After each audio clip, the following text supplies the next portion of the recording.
Alors merci au Urban Institute pour l'invitation. Moi je vais vous parler un peu des nouvelles consommations, donc c'est vraiment le thème d'aujourd'hui. Ça fait 20 ans que j'évolue dans le monde de l'hôtellerie, je suis passé par des grands groupes hôteliers type Accor, Starwood, Millennium et Copthorne Hotel, avant d'intégrer pendant 5 ans le groupe Cost, qui m'a permis de voir aussi l'hôtellerie plutôt indépendante et qui m'a donné une vision assez particulière, notamment au travers de la direction de l'hôtel Amour, où j'ai découvert une nouvelle vision de l'hôtellerie. L'hôtellerie a été extrêmement perturbée durant les 20 dernières années, d'abord par l'émergence des hôteliers, on l'a tous connu, plus récemment avec justement l'économie collaborative qui est venue considérablement perturber et là carrément récupérer des clients directement auprès des hôtels. Mais l'hôtellerie a quand même des bonnes ressources puisqu'elle a su déjà commencer à prendre la direction du changement. Et c'est ce qu'on va voir dans cette présentation, c'est essayer de comprendre de quelle manière est-ce que le changement est déjà en cours, a commencé à s'inscrire et surtout dans quelle direction il va dans l'avenir.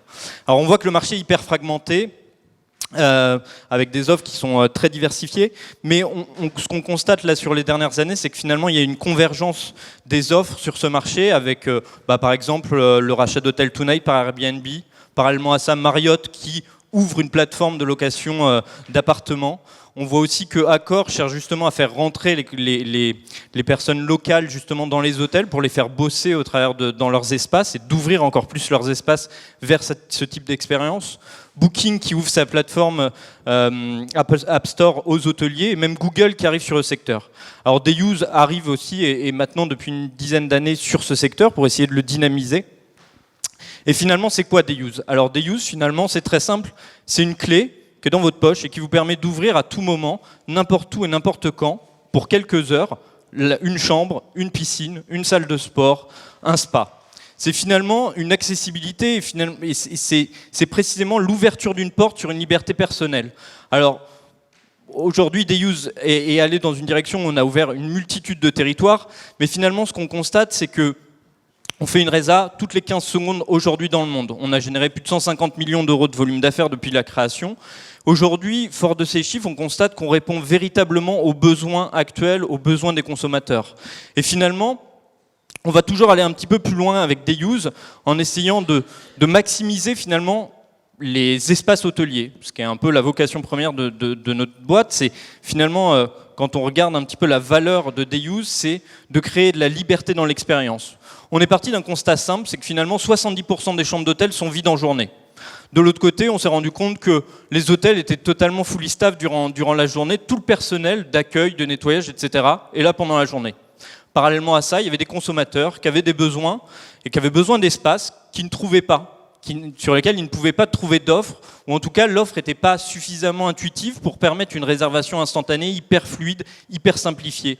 Et donc finalement, Dayuse a créé ce match-là entre d'un côté des hôteliers qui étaient un petit peu sur certaines parties en perte de vitesse, et parallèlement à ça, des consommateurs qui avaient besoin de trouver des nouveaux types d'espaces pleinement adaptés à leurs besoins. Alors qui sont les clients de Dayuse?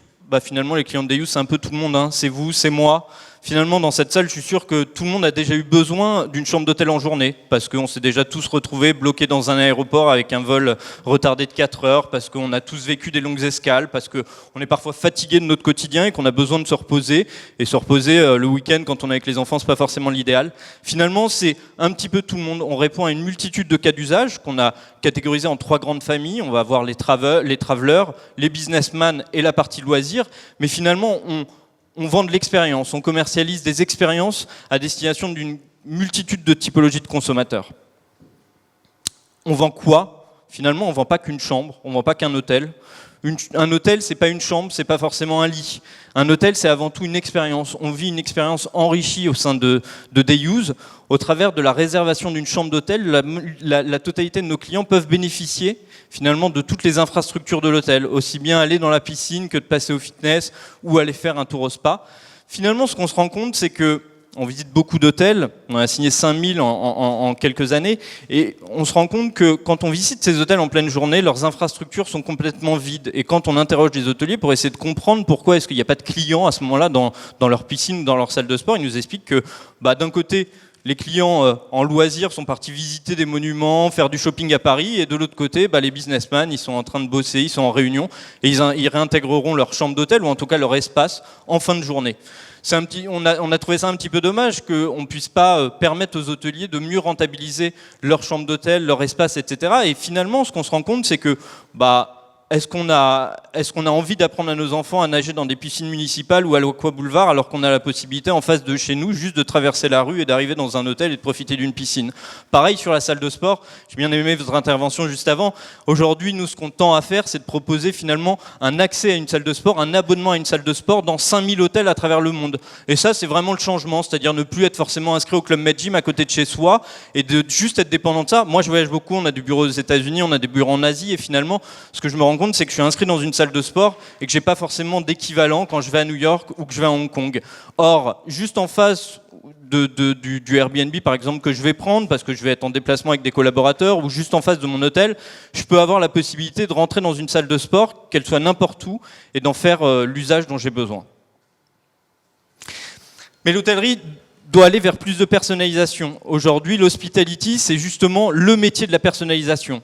Et comment est-ce qu'on va réussir à tirer notre épingle du jeu par rapport à l'économie collaborative? Je pense que c'est en passant justement par cette personnalisation poussée à l'extrême, au point même finalement de faire du sur-mesure dans nos hôtels. Et c'est par le sur-mesure qu'on crée une véritable diversification par rapport à justement les Airbnb et consorts. C'est le métier, c'est la notion première de notre métier, et c'est vers ça qu'on doit tendre. C'est un petit peu ce qu'on a fait aussi chez Dayuse. Au démarrage de la société, il y a un peu plus de 9 ans, en fait, on avait créé le format Dayuse, qui était un format assez classique, où en fait, on proposait des chambres entre midi et 17h, ou entre 11h et 16h, souvent à l'heure du déjeuner. En interrogeant nos consommateurs, en essayant de mieux comprendre pourquoi est-ce qu'ils utilisaient notre service, on a été un petit peu plus loin. On a décidé d'abord, dans un premier temps, d'ouvrir les early break. Ça provient de quoi? Quand on a ouvert New York, on s'est rendu compte qu'il y avait une multitude de consommateurs qui, à un moment donné, prenaient le red-eye et qu'ils arrivaient à 7 ou 8 heures du matin. 95% du red-eye, de l'avion, est rempli de passagers qui se posent la question de savoir si leur chambre va être libre en arrivant à Manhattan à 9h ou à 10h. Et en fait, il y en a une grande partie qui ont appelé les hôteliers la veille en leur expliquant, en leur demandant s'ils pourraient accéder à leur chambre. L'hôtelier était bien incapable de répondre puisqu'il ne savait pas à quelle heure va partir justement ses clients de la veille. Aujourd'hui, c'est quelque chose qu'on a créé et qui ne sert pas que New York, mais l'early break, c'est une offre qui commence à partir de 7h du matin et qui va jusqu'à midi ou 14h. Le late break, c'est un petit peu la même chose. Imaginez-vous un Français qui part à Londres faire une multitude de rendez-vous et qui, sur la fin de sa journée, son dernier rendez-vous est annulé. Plutôt que d'attendre 3 ou 4 heures au Starbucks ou 3 ou 4 heures dans le lobby de la gare, il préférera peut-être justement prendre une chambre d'hôtel sur laquelle il va pouvoir travailler, pouvoir peut-être faire ses comptes rendus de meeting, préparer sa journée du lendemain, ou tout simplement se reposer après cette journée éreintante. Et ça, c'est ce qu'on appelle le late break. Le daycation, c'est aussi un nouveau pan de développement pour Dayuse, qui consiste un petit peu dans ce que j'ai repris tout à l'heure, qui consiste à finalement commercialiser toutes les infrastructures intérieures et extérieures des hôtels. Les piscines, les salles de sport, mais pas seulement. Quand on va à Miami, par exemple, on se rend compte que les piscines des grands hôtels comme le Delano, le Setaï, etc. sont sous-utilisées. Pourquoi? Parce qu'elles sont exclusivement réservées aux utilisateurs de l'hôtel. Et on s'est posé cette question, on a interrogé ces directeurs de palace de 5 étoiles en leur demandant pourquoi est-ce que leur zone justement de piscine était relativement vide. Et ils nous ont expliqué qu'en fait, ils ne voulaient pas forcément ouvrir ces piscines à une clientèle extérieure. Pourquoi? Parce qu'ils avaient peur que finalement la clientèle que ça pourrait drainer soit pas en corrélation avec la clientèle qui touche au travers de la vente de leurs chambres, qui sont parfois beaucoup plus chères, qui sont entre 500 et 1000 $. Mais la réponse était juste une fixation du prix. Il est certain que si on offre l'accès au Delano ou au Setaï à 20 $ pour y passer 1 heure, on aura une clientèle qui ne sera pas forcément identique à celle de la nuitée. En revanche, si on le commercialise à 80 ou 100 $ l'accès, là, il y aura forcément une clientèle qui y trouvera son intérêt. Ça permettra finalement de réouvrir les portes de l'hôtel sur sa zone de chalandise, réouvrir les portes de l'hôtel sur une clientèle locale qui vient avec intérêt dans ces hôtels.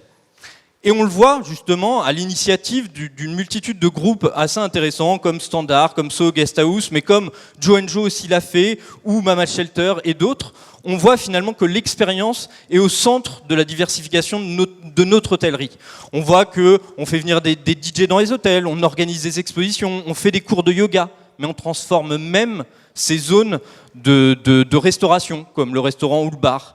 On se rend compte que finalement, les hôtels, cherche à toucher le lifestyle. Ça vient d'où ? Finalement, ça vient de l'arrivée d'Airbnb, mais aussi de tous les réseaux sociaux, d'Instagram, etc., qui finalement a demandé à l'hôtellerie de se positionner pour être beaucoup plus lifestyle. On se rend compte que, effectivement, les restaurants se transforment. Et aujourd'hui, ce qu'on constate, c'est que les restaurants, ils ont plus une tendance à attirer une clientèle extérieure à l'hôtel, qui va venir consommer le restaurant de l'hôtel comme un restaurant à part entière, et finalement de voir les utilisateurs de l'hôtel, classiques, historiques de l'hôtellerie, sortir de l'hôtel pour aller dîner ailleurs. En fait, les effets se sont complètement inversés. En recentrant son produit sur son axe sur sa zone géographique, sur sa zone de chalandise, on arrive beaucoup mieux à toucher les gens autour de nous. Mais ça suffira pas. Les consommateurs, demain, vont chercher encore plus de flexibilité et de plus de logique finalement dans le prix qu'on paye. Pourquoi ? Parce que pourquoi louer une voiture pendant une journée quand on va l'utiliser 2 heures ? Mais pourquoi louer une trottinette pendant 1 heure quand on va l'utiliser 10 minutes ? C'est exactement la même manière, la même façon de consommer sur l'hôtellerie. Pourquoi payer une chambre pour une nuit entière ou pour une journée entière alors qu'on va l'utiliser 3 heures ? C'est essentiel d'aller vers une personnalisation aussi tarifaire, pas avec des discounts à outrance, mais surtout plutôt sur une vision où payer le juste prix pour la juste consommation est ce qu'attendent aujourd'hui les utilisateurs, mais ce qu'attendront encore plus demain la génération qui arrive. Donc voilà, c'était un petit peu ma vision de l'hôtellerie de demain et celle qu'on partage au quotidien avec nos équipes. Donc merci de m'avoir écouté. Merci beaucoup David.